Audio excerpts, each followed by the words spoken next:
My Old Imaginary Friend, written by FabyTetrix. Every child in this world has at least one imaginary friend. They always tell stories about them and all play with them whenever they have the chance. From furry big cuddly bears to thin furless balloon animals, giving them the goofiest names their human pals can ever think of.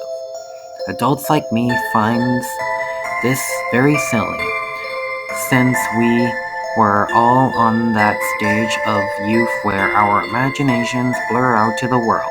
Some adults loves to tell our stories of our imaginary friends to our children. Some just want to keep it personal. I once had an imaginary friend, yet I still regret it all since that time happened. You see, I was a loner when I was little. I never liked any of the children who wanted to play with me back when I lived in Ohio. I always told them to leave me alone, and I used to go to a specific place where no child would ever go. It was like a private place only I can enter. It was a little cave hiding deep underneath the bushes behind a huge tree. This place is where I can express myself and have fun, only me and my imaginary friend. Yes, I met my imaginary friend inside the little cave when I was running away from children who wanted to play with me. He was there to comfort me and protect me from them. His name was Furbear. He had lots of white fur all over his body. His eyes weren't exposing due to the fur covering his eyes. His lips weren't shown, yet he didn't had a nose. He had big, large, bear-like paws with sharpless black claws and fluffy velvet paws. His feet were as big as Bigfoot's, but as fluffy as a Yeti's. His teeth were a bit sharp, but as white as snow, blending in well with his fur. What he wore was a red tie and a red mini top hat which matches well with his personality. Gentlemanlike, polite, lovable, caring, generous, and snuggleable. Every time I enter the cave, he always waddled up to me and gave me big hugs, purring and snuggling me through all of his fur. We used to play all kinds of games, until the dawn rises up, which is the time I had to leave Furbear.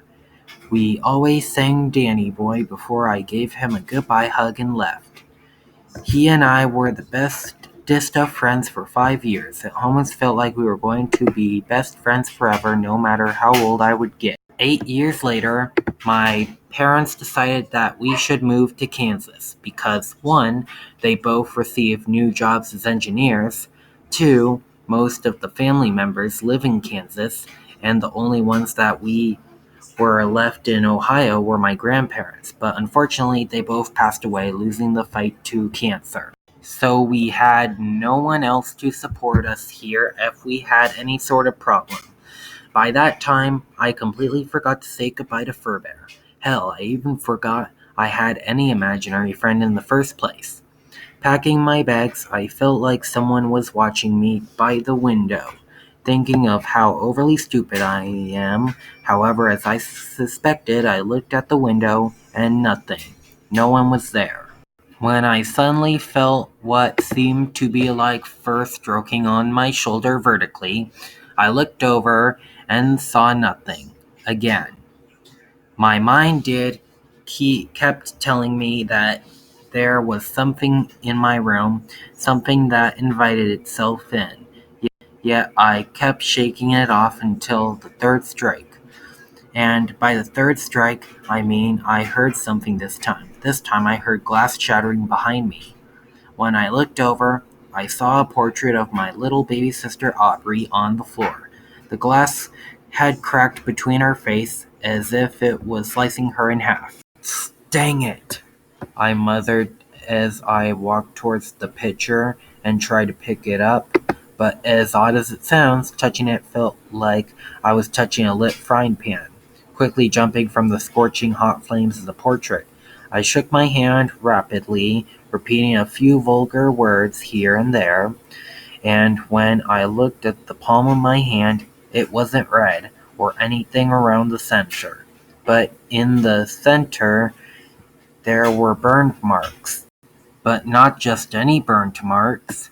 These burn marks seemed to form some little letters. However, the marks were a bit messed up, so it was a little hard for me to read.